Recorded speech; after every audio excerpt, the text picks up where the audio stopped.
नमस्कार, IBC 24 देख रहे हैं आप। मैं हूं आपके साथ विजय कुमार पंड्या। मेरा मध्य प्रदेश में आप सभी का स्वागत है। मध्य प्रदेश बीजेपी को आज एक बड़ा झटका लगा है। विंध्य में बीजेपी के कद्दावर नेता और शिवराज सरकार में कई बड़े विभाग संभाल चुके राजेंद्र शुक्ल के बड़े भाई विनोद शुक्ल कांग्रेस में शामिल हो गए हैं, जिससे पार्टी को उम्मीद है कि विंध्य में जनाधार खो चुकी कांग्रेस के लिए विनोद शुक्ल और उनके समर्थक सहारा बनेंगे। इसके साथ ही retired major general Shyam Srivastava भी कांग्रेस में शामिल हो गए हैं। सीएम कमलनाथ ने दोनों ही लोगों को पार्टी की यहां सदस्यता दिलवाई।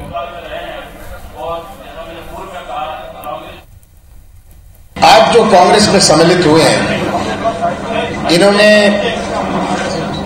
जो प्रदेश की और देश की तस्वीर है, उस तस्वीर को पहचानते हुए इन्होंने तय किया कि हम सच्चाई का साथ देना चाहते हैं। मुझे इस बात का पूरा विश्वास है कि कांग्रेस को इनके सम्मिलित होने से मजबूती मिलती है और आगे आने वाले समय में ये कांग्रेस परिवार से जुड़े हुए हमारे सब बाकी परिवार के साथ कार्य करते रहेंगे। कांग्रेस की संस्कृति हमारे देश की संस्कृति है। हमारी संस्कृति जोड़ने की है। हम दिल जोड़ते हैं, संबंध जोड़ते हैं, रिश्ता जोड़ते हैं और सब समाज, सब धर्म को जोड़ के रखते हैं। बीजेपी ने इंदौर से अब तक अपने प्रत्याशी का ऐलान नहीं किया है। यहां से मौजूदा सांसद सुमित्रा महाजन का टिकट कटने की चर्चा जोरों पर है। नए प्रत्याशी के रूप में भी कई नाम सामने आ रहे हैं। हालांकि सुमित्रा महाजन सक्रिय रूप से काम कर रही हैं, लेकिन टिकट को लेकर संशय की स्थिति है और इस पर बीजेपी नेताओं का कहना है कि उनका प्रत्याशी तो कमल का फूल है। पार्टी जिसे भी उम्मीदवार बनाएगी, बीजेपी के सभी कार्यकर्ता कमल के फूल को जिताने के लिए काम करेंगे। इंदौर के बीजेपी नेताओं का कहना है कि सुमित्रा महाजन सभी की आदरणीय है, लेकिन पार्टी जिसका भी नाम तय करेगी, भाजपा कार्यकर्ता उसके लिए काम करेंगे।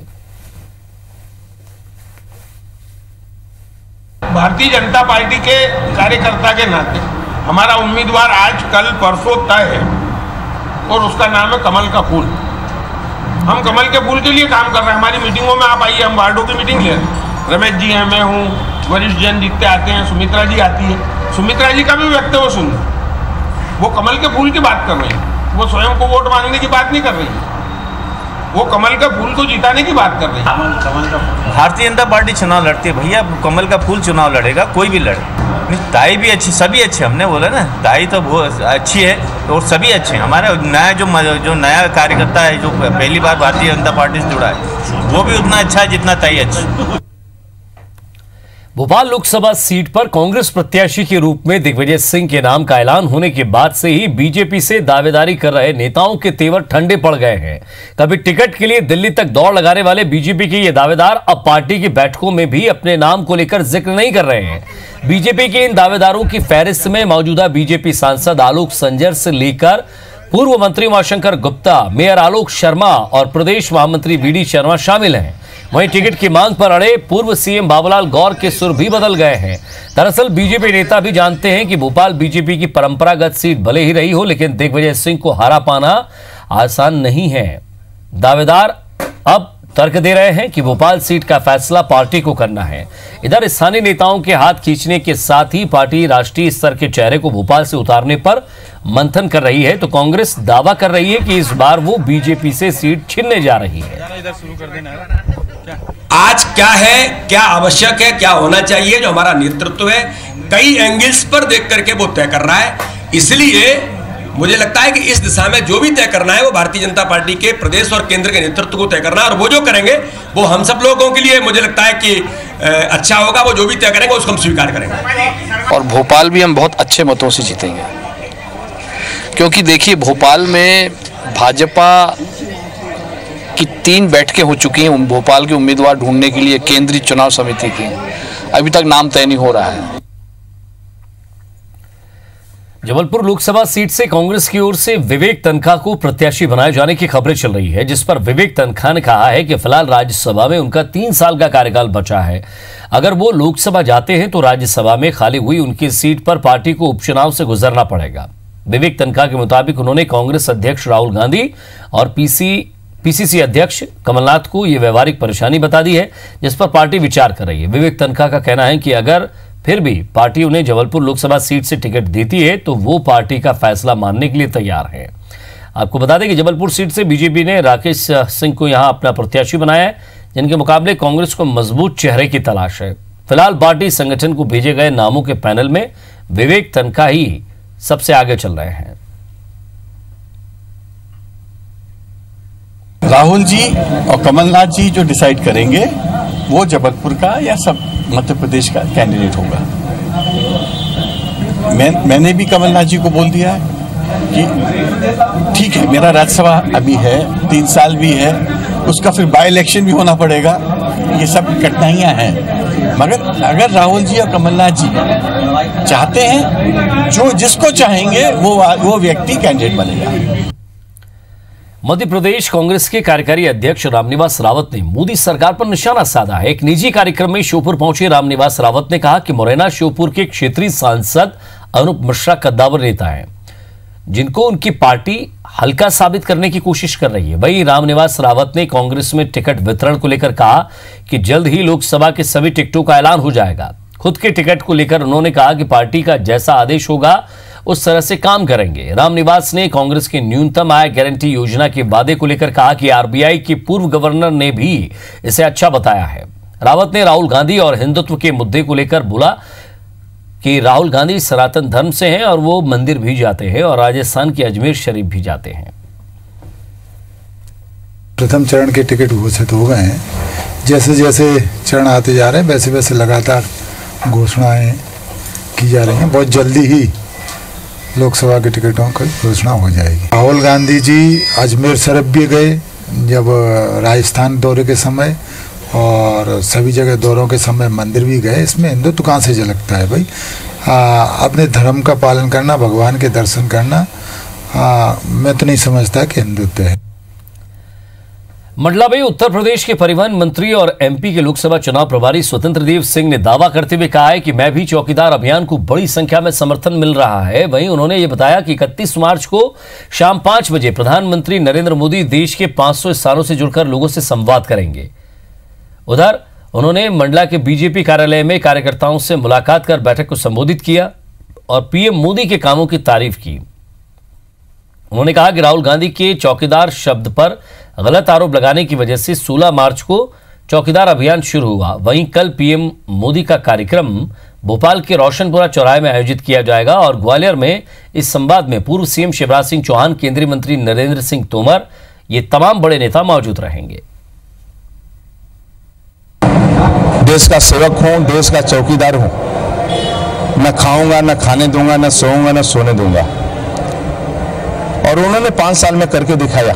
राहुल गांधी चौकीदार सब पर गलत आरोप प्रत्यारोप करने लगे कि मैं भी चौकीदार हूं। अभियान पूरे देश भर के अंदर जो लिया और इस अभियान को पूरे देश नहीं पूरी दुनिया के अंदर जिस प्रकार से अप्रिशिएट किया गया, इसलिए मैं भी चौकीदार 31 मार्च को शाम 5 बजे प्रधानमंत्री माननीय मोदी जी के साथ सीधा संवाद देश के 500 स्थानों पर यह होगा। मध्य प्रदेश में मीसाबंदियों की सम्मान निधि पर शुरू हुई सियासत थमने का नाम नहीं ले रही है। कमलनाथ सरकार ने मीसाबंदियों को मिलने वाली सम्मान निधि को लेकर सत्यापन का आदेश दिया था, लेकिन अभी तक सत्यापन का काम पूरा नहीं होने से दिसंबर महीने से सम्मान निधि नहीं मिल रही है, जिससे परेशान मीसाबंदियों ने कलेक्टर से मुलाकात की है। इसके बावजूद उनका भौतिक नहीं हो रहा है और जिनका भौतिक हो गया है उनको पेंशन नहीं दी जा रही है। वहीं कलेक्टर का कहना है कि वेरिफिकेशन किया जा रहा है। दरअसल कमलनाथ सरकार ने आदेश दिया था कि मीसाबंदियों को मिलने वाली सम्मान निधि के भुगतान के लिए मौके पर जाकर प्रशासनिक अधिकारी भौतिक सत्यापन करेंगे, जिसमें वो स्थानीय लोगों से पूछताछ करेंगे और पूरी जांच हो जाने के बाद ही मीसाबंदियों को सम्मान निधि जारी की जाएगी। 29 दिसंबर को राज्य सरकार ने एक डायरेक्शन सारे कलेक्टर्स को दिया था कि मीसाबंदियों का जो है भौतिक सत्यापन, फिजिकल वेरिफिकेशन जिसे बोलते हैं, करके उनको सम्मान निधि दी जाए और इसके लिए कार्यप्रणाली निर्धारित की जाएगी। भोपाल से कांग्रेस प्रत्याशी दिग्विजय सिंह पर धार्मिक रंग चढ़ा हुआ है। वो मंदिर और मस्जिद से लेकर चर्च और गुरुद्वारे तक चक्कर लगा रहे हैं। भोपाल से टिकट मिलने के बाद से दिग्विजय सिंह हर दिन किसी न किसी धार्मिक स्थल पर माथा टेकने जा रहे हैं। वहीं इसके उलट हर धार्मिक आयोजन में बढ़ चढ़कर हिस्सा लेने वाले शिवराज सिंह चौहान पिछले 2 महीने से धार्मिक कार्यक्रमों से दूर हैं। सत्ता हाथ से जाने के बाद वह इस बार नर्मदा जयंती पर होशंगाबाद के सेठानी घाट पर होने वाले कार्यक्रम में भी शामिल नहीं हुए। शिवराज सिंह लोंडी के जश्न में भी दूर रहे और 13 साल में ऐसा पहली बार हुआ जब शिवराज सिंह चौहान ने होली पर रंग नहीं उड़ाया। हालांकि पुलवामा घटना को लेकर उन्होंने होली नहीं मनाने का तर्क दिया। साथ ही दिग्विजय सिंह पर निशाना साधते हुए कहा है कि उन्हें चुनाव के दौरान ही भगवान क्यों याद आ रहे हैं। इधर दिग्विजय सिंह सीधा पलटवार करने के बजाय जवाब दे रहे हैं कि वो आज से नहीं बल्कि सालों से मंदिर जा रहे हैं। लेकिन चुनाव आते हैं तो भगवान याद आते हैं, मंदिर याद आते हैं, धर्म कर्म याद आते हैं। ये देखिए, धर्म आस्था का विषय है। मंदिर जाना, भगवान की पूजा करना, ये श्रद्धा का विषय है। सवाल ये कि चुनाव के समय क्यों? रेगुलर जाना चाहिए, जाते हैं तो ये चुनावी लाभ के लिए नहीं। आषाढ़ी एकादशी को लगातार पंढरपुर जाता हूँ मैं और पीसी शर्मा जी, जोधाराम गुजर जी। मैंने गोवर्धन पर्वत की 3 बार यात्रा कर चुका हूँ, नर्मदा परिक्रमा कर चुका हूँ। ये कोई चुनाव से संबंध था इनका क्या? भारत में लोकसभा चुनाव किसी महोत्सव से कम नहीं होता है और इस मौके को मनाने के लिए व्यापारी वर्ग भी पीछे नहीं रहते। सियासी दलों के नेताओं और कार्यकर्ताओं के साथ अब लोकसभा चुनाव का खुमार बाजारों पर भी चढ़ गया है। मोदी और राहुल जैकेट के बाद अब जबलपुर का बाजार मोदी साड़ियों से गुलजार है। जबलपुर के एक साड़ी कारोबारी ने ऐसी खास साड़ियां मंगवाई हैं जिन पर सर्जिकल स्ट्राइक से लेकर एयर स्ट्राइक तक सेना के हर साहस का किस्सा है और उस पर पीएम मोदी की तस्वीरें प्रिंट है। और बाजार में आई मोदी साड़ियों को खरीदने में महिलाएं खासी दिलचस्पी ले रही हैं।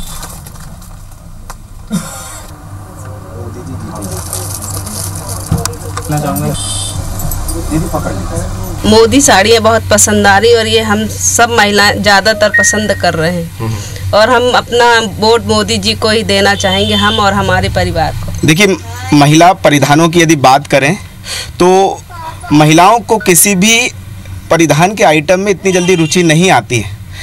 अभी करीब 24 से 36 घंटे हुए हैं हमारे यहाँ पर ये साड़ियाँ आए हुए, परंतु बहुत ज़बरदस्त डिमांड है।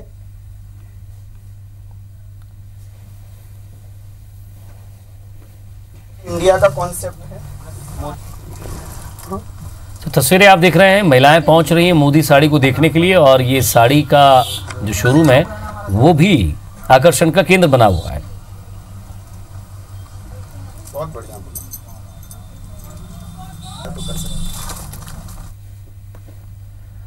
और इधर बात भोपाल की करेंगे। बड़ी खबर मिल रही है, बीजेपी विधायक दल के पदाधिकारी घोषित हुए हैं। नेता प्रतिपक्ष गोपाल भार्गव ने घोषित किए पदाधिकारी। कुंवर विजय शाह बने हैं उपनेता प्रतिपक्ष। डॉक्टर नरोत्तम मिश्रा बीजेपी विधायक दल के मुख्य सचेतक बने हैं। शिवराज सिंह चौहान डॉक्टर सीतासरण शर्मा बनाए गए हैं कार्यकारिणी सदस्य। तो बीजेपी विधायक दल के पदाधिकारी घोषित किए गए हैं। बड़ी खबर आपको बता रहे हैं, इसमें नेता प्रतिपक्ष गोपाल भार्गव ने इसकी घोषणा की है। तो विजय शाह बने हैं उपनेता प्रतिपक्ष और इधर डॉक्टर नरोत्तम मिश्रा को बीजेपी विधायक दल के प्रमुख सचेतक के रूप में जिम्मेदारी मिली है। तो शिवराज सिंह चौहान और सीतासरण शर्मा कार्यकारिणी सदस्य बनाए गए हैं।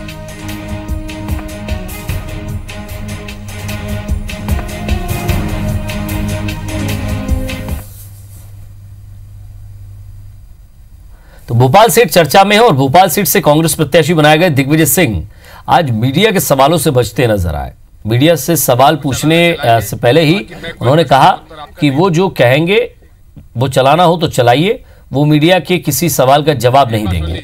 आपको बता दें कि आज दिग्विजय सिंह से मिलने सिख समाज का प्रतिनिधिमंडल आया था। इस दौरान मीडिया भी यहां पहुंचा था, लेकिन दिग्विजय सिंह ने कहा कि वो सिर्फ अपनी कहेंगे, मीडिया के सवालों का जवाब नहीं देंगे। मुझे जो कहना है उसको आपको चलाना चलाइए, बाकी एक बात सुन लीजिए, मुझे जो कहना है उसको आपको चलाना चलाइए, बाकी मैं कोई प्रश्नों का उत्तर आपका नहीं दूंगा, ठीक है। एक बात सुन लीजिए, मुझे जो कहना है उसको आपको चलाना चलाइए, बाकी मैं कोई प्रश्नों का उत्तर आपका नहीं दूंगा, ठीक है। एक बात सुन लीजिए, मुझे जो कहना है उसको आपको चलाना चलाइए, बाकी मैं कोई प्रश्नों का उत्तर आपका नहीं दूंगा, ठीक है। इधर भोपाल में सिख समाज के प्रतिनिधिमंडल ने कांग्रेस प्रत्याशी दिग्विजय सिंह से मुलाकात की। सिख समाज ने बिना किसी शर्त दिग्विजय सिंह को अपना समर्थन दिया है। इस दौरान भोपाल गुरुद्वारा कमेटी और यूथ विंग कमेटी के सदस्य और पदाधिकारीगण मौजूद रहे। दिग्विजय सिंह ने समर्थन के लिए सिख समाज का आभार जताया।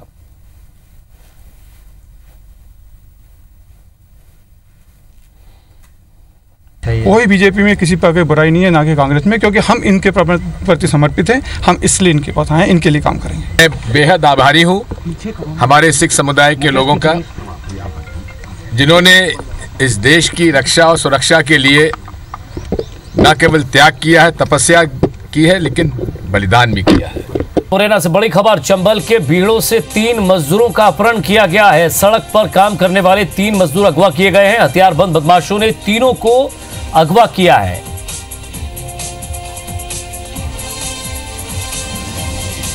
तो कैमरा बरवासीन गांव का ये पूरा मामला, सराय छोला थाना पुलिस मामले में जुटी है जांच में कि आखिर किन्होंने अगवा किया है। तो 3 मजदूरों का अपहरण। और ज्यादा बातचीत के लिए हमारे संवाददाता सत्येंद्र सिंह तोमर हमारे साथ जुड़ गए। सत्येंद्र, क्या है पूरा मामला, विस्तार से जानना चाहेंगे। बिल्कुल, मैं आपको बताना चाहूंगा कि महिंद्रा कंस्ट्रक्शन कंपनी है जो कि कैमरा बरवासन से लेकर और नेशनल हाईवे 3 तक सड़क निर्माण का कार्य कर रही थी। उसी में कार्य कर रहे जो मजदूर थे, पिछले कई दिनों से ठेकेदार और जो लेबर के जो चौकीदार रहते हैं उनकी मारपीट भी की जा रही थी और उनको धमकियां दी जा रही थी। आज फिर क्या नाम है, दिन दहाड़े 3 लोगों को जो क्या नाम है आरोपी है, 5 लोग आए और हथियारबंद उन्होंने फायर करते हुए काम कर रही थी। उस समय लेबर के 3 लोगों को उठाकर चंबल नदी की तरफ ले गए। जी सत्येंद्र, क्या जानकारी मिल रही है, आखिर इन मजदूरों को अगवा करने का क्या उद्देश्य हो सकता है, कौन है? बिल्कुल, ये क्या नाम है धर्मेंद्र गुर्जर है, कोई मोरौली के बताया जा रहा है कि धर्मेंद्र गुर्जर नामक व्यक्ति है जो कि अपने 5 साथियों के साथ पिछले कई दिनों से, जब से ये काम शुरू हुआ, जब से आ रहे थे और लगातार ये टेरर टैक्स की मांग की जा रही थी कि 5 लाख रुपए ठेकेदार से दिलाया जाए, उसके बाद ही काम चलेगा। अगर काम तो बीच में भी इन सड़क कर्मचारी जो भी है उन्होंने काम बंद कर दिया। उसके बाद पुलिस का सहयोग लिया गया, उसके बाद भी काम शुरू किया गया था। और कल परसों भी इन्होंने मारपीट की और 17 मोबाइल भी इनसे छीन कर ले गए थे बदमाश। उसके बाद आज फिर दिन दहाड़े आए और चूंकि माउजर बंदूकों से फायर भी किए, कट्टे भी थे उनके पास, फायर करते हुए 3 लोगों को उठाकर ले गए। जी शुक्रिया सत्येंद्र इस तमाम बातचीत के लिए। तो हथियारबंद बदमाशों ने अगवा किया है, पुलिस जांच में जुटी है।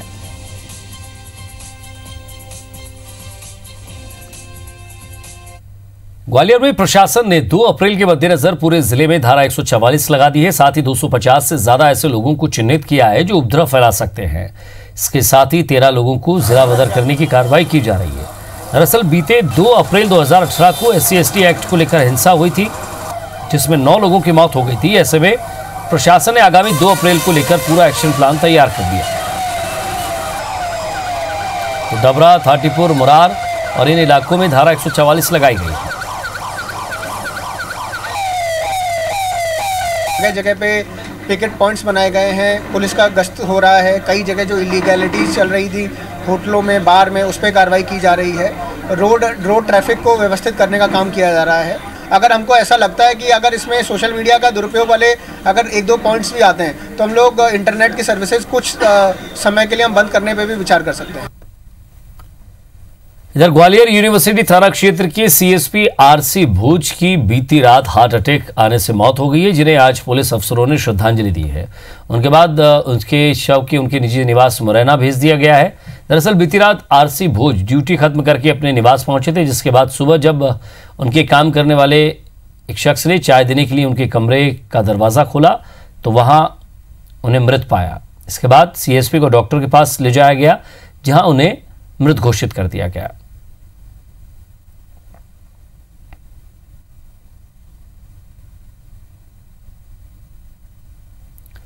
डबरा में गरीबों के लिए मंजूर हुए PM आवास में रिश्वतखोरी का मामला सामने आया है। वार्ड नंबर 7 की महिला पार्षद सुमन के पति रामेश्वर परियार पर 50,000 रुपए की रिश्वत मांगने का आरोप है।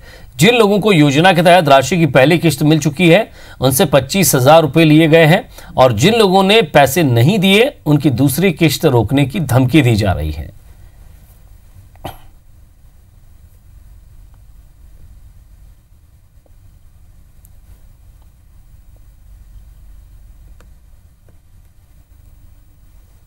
चलिए आपको सीधे लिए चलते हैं रायपुर की जिफलिफ कार्यक्रम में।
काकोरी एक्शन की तमहीद